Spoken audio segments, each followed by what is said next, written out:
Traoré, promoteur sportif, est l'invité de ce numéro de votre émission À vous la parole. Passionné de boxe, il œuvre pour en faire une économie au bénéfice de la jeunesse ivoirienne. Il partage sa vision pour le développement du noble art en Côte d'Ivoire. Bienvenue à tous et à toutes. Vous vous définissez comme un promoteur sportif. C'est quoi un promoteur sportif?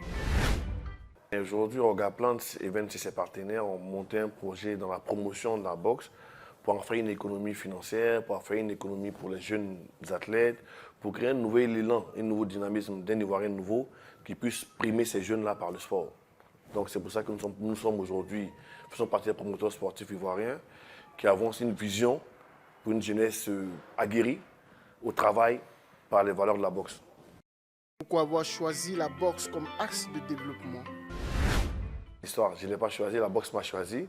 J'ai eu l'opportunité de croiser le jeune Doumia Youssouf, l'enfant d'Abobo, à Paris, avec Orga Plant Chantier, avec M. Kamara Zoumana, M. Abouaka Idara de Béjarville.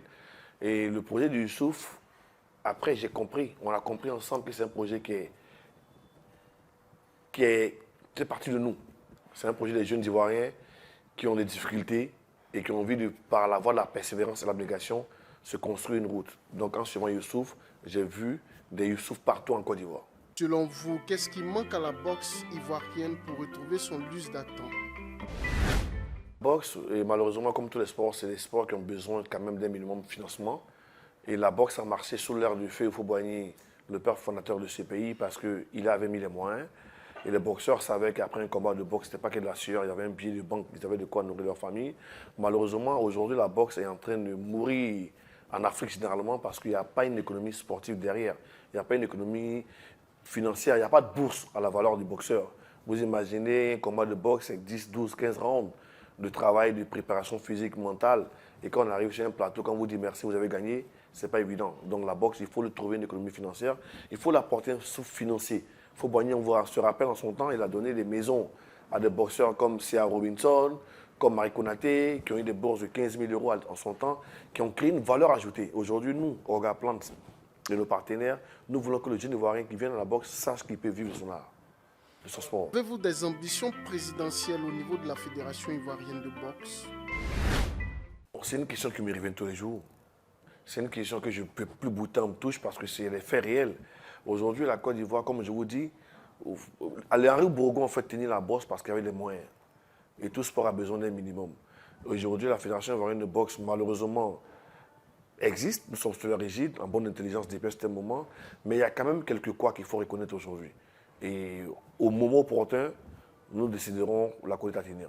Commentaires faites-vous de l'équipe dirigeante actuelle? Bon, les commentaires ne sont pas à mon niveau en tant que promoteur. Le seul truc que je peux souligner, c'est le rapport entre les boxeurs et la fédération. C'est le bureau de la fédération qui ont été délocalisés par les boxeurs. Je sais qu'il y a beaucoup de problèmes au sein de la boxe, qui a toujours existé d'ailleurs.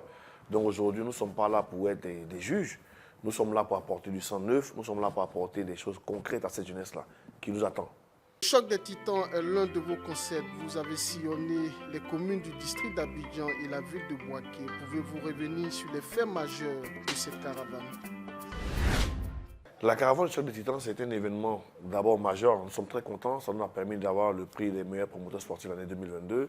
C'est une caravane qu'on a initiée pour aller au cœur des quartiers difficiles. Vous imaginez, par exemple, aujourd'hui, les pays comme la France valorisent ces sports de combat parce que c'est un projet d'insertion. Le dernier combat du jeune français Tony Oka, Macron était à Bercy, physiquement, pour inciter les jeunes des quartiers difficiles. Aujourd'hui, c'est par cet exemple que nous avons porté la caravane dans ces communes difficiles. En termes de faits majeurs, nous sommes contents parce que ça a donné un plateau d'expression, par exemple, à la police municipale, au commissaire de Bouaké, qui a dit aux jeunes, 3000 jeunes réunis en face de lui, quels sont les dangers de la drogue. Ça crée une proximité entre la police et les jeunes de Bouaké. Ça crée une proximité et surtout un engouement. Et par exemple, je prends le cas de Bouaké encore, parce que je suis un enfant de Soukora, que je suis content de voir mes petits frères qui ont gagné à Bouaké prendre le vol Air Côte d'Ivoire, grâce à M. Laurent Loukou, venir pour la première fois dans un vol, compétir à Abidjan pendant les finales. Donc il y a tout un engouement derrière. Aujourd'hui, on est en train de voir que c'est un produit qui s'installe. Grâce à vous aussi, l'intérieur d'Abidjan, toute cette presse-là qui nous accompagne, on espère que 2023 sera encore mieux. À quand la deuxième édition? L'émission de la caravane est lancée principalement, comme on vous dit, c'est des quartiers difficiles, mais des jeunes scolarisés comme prime. Donc on part toujours du mois de juillet. Donc la caravane, et cette année, elle part encore du 15, je crois, du 15 juillet. Elle commence par Port-Boué, qui est l'entrée principale d'Abidjan, auquel on dit merci à au maire de Port-Boué. Et Koumansi, M. Bakongo, Abobo, Madame le ministre Kanya Kamara. Nous allons sillonner à partir de juillet, en moyenne 18 communes. Et nous allons faire une présélection en novembre pour trier une demi-finale avec un championnat intercontinental. Et comme nous avons aujourd'hui dans l'écurie d'Orgaplan, Paki Douma Youssouf, Marcel Zao, Taha, tous ces jeunes qui sont quittés en France, qui ont de la valeur ajoutée, nous allons profiter de cette tribune-là pour leur faire un championnat intercontinental en novembre. Et dans nos calculs, un d'entre eux, forcément, va gagner ce combat, espérons-le.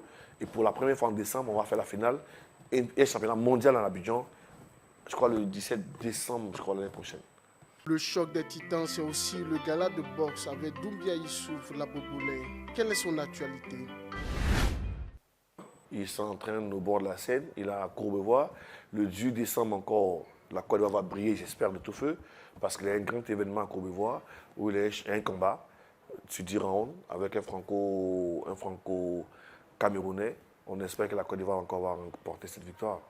L'un des objectifs que vous vous êtes fixé est de faire du sport, notamment la boxe, le moyen de faire sortir les jeunes ivoiriens du ghetto. Mais le constat est qu'à l'exception de la Boboulé, Doumbia Youssouf, votre écurie semble être vide. Comment vous expliquez cela? Vous vous trompez, fondamentalement. Aujourd'hui, Doumbia Youssouf a créé, avec lui on a créé ce projet. Il y a Marcel Zao, que je vous ai dit, qui est revenu à Abidjan le 17 décembre dernier au Palais des Sports de Treichville, qui nous a formé un beau chaos. Il y a le jeune Taha qui nous a rapproché, un jeune Ivoirien qui a massé par les eaux, qui aujourd'hui, par la boxe, est venu gagner le champion d'Afrique ici à Abidjan. Donc aujourd'hui, l'écurie Orgaplan est en pleine ébullition. Il y a le jeune Libanais, Ivoirien-Libanais, Amoudé Hamza, qui a fait un combat aussi contre un Palestinien. Au contraire, depuis Youssouf, aujourd'hui la boxe est en train de s'installer, les publics sont partout. Encore plus, vous avez vu la caravane qu'on a faite. Elle nous a permis d'avoir aujourd'hui à peu près 16 valeurs sûres. On a un projet pour les Jeux 2024 pour la Côte d'Ivoire. Il faut juste leur donner l'encadrement, les moyens d'expression. Est-ce que Jimmy Traoré s'intéresse à la promotion d'autres sports? Bon, honnêtement, la boxe me passionne. Elle me prend tellement de temps que j'aime le football, comme tous les jeunes de ma génération.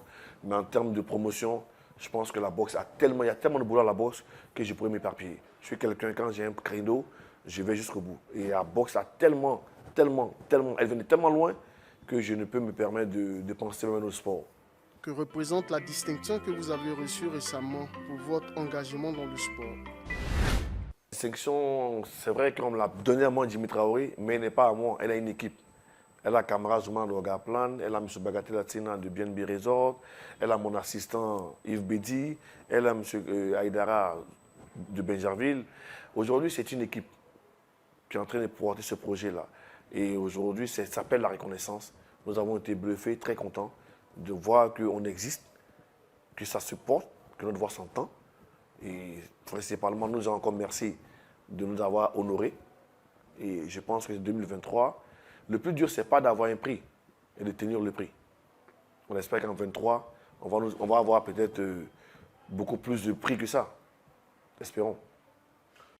L'année 2023 a été décrétée année de la jeunesse par le président de la République. Quel sera votre apport dans la mise en œuvre de cette initiative? 2023 a été décrétée l'année de la jeunesse par le chef de l'État, auquel nous disons merci, qui est un homme de vision, en pensant que la jeunesse, c'est le socle, c'est la base de tout développement. L'émergence passe par la jeunesse, le chef de l'État nous l'a dit. Via son ministre de la Jeunesse, M. Mamadou Touré, auquel je dis encore merci, à son conseiller Touré Souleymane de la Primature, qui sont des jeunes aujourd'hui, à monsieur le directeur général de la LONASI, M. Camille Ouattara, qui a une nouvelle dynamique de jeunes ivoiriens qui sont en train de monter en credo, qui sont en train de pousser ce projet-là. Aujourd'hui, nous allons apporter ce que nous pouvons. C'est une jeunesse d'ambition, une jeunesse au travail. Vous savez, Foubani a toujours primé la boxe. Aujourd'hui, quand je m'assois de loin, ce n'est pas anodin, c'est parce que ça va apporter beaucoup de choses à cette jeunesse-là. Du travail, de l'abnégation, du sérieux. Vous savez, il y a deux choix quand on fait du sport. Soit on devient un athlète par réflexion, soit on devient sportif de haut niveau. On ne perd jamais en sport. Et aujourd'hui, nous sommes en train d'imprimer ce projet-là. Le chef de l'État nous a donné une opportunité. Nous allons profiter de cette lucarne-là pour expliquer ce projet-là, pourquoi on voulait ces jeunes-là. Son Premier ministre, Haché Patrick, son Excellence Haché Patrick, qui dans l'ombre, depuis 3 ans, accompagne Rogaplan, il faut le dire aussi aujourd'hui, à mettre en œuvre ce projet-là. Donc, je pense que toute la Côte d'Ivoire est en branle. Les preuves sont là, les faits sont là, les faits sont têtus. Ces jeunes y croient. Il faut leur donner les moyens d'exister. Il faut leur donner, comme je dis encore, je reviens sur le fondamental, à créer une économie sportive autour de la boxe. C'est tout. À créer une économie sportive autour de la boxe. Pour que le jeune Ivoirien qui monte sur un podium, il monte pour penser nourrir ses parents. Il monte pour penser nous payer sa maison. Il monte pour penser se vêtir sur ses enfants. Arrêtons la bagarre de rue. La boxe, c'est un contenu. C'est des pressions, c'est des expressions. Aujourd'hui, nous avons des télés qui peuvent créer des couvertures médiatiques pour qu'on puisse créer un contenu financier. Nous avons des partenaires économiques comme Air Côte d'Ivoire, M. Laurent Loucon dit aisément merci, qui nous a dit depuis la première édition, nous allons accompagner ce projet-là parce que ça va créer un jeune Ivoirien nouveau. J'ai toujours dit aux gens, à tous nos partenaires, battons-nous pour les aider chez eux. Parce que la misère n'a pas de frein. Aujourd'hui, nous sommes contents, ça s'installe et grâce à tout le monde, on espère que 2023, ça va exploser. C'est ici que prend fin ce numéro de votre émission À vous la parole. Merci de votre attention et à très bientôt pour un autre numéro. Au revoir.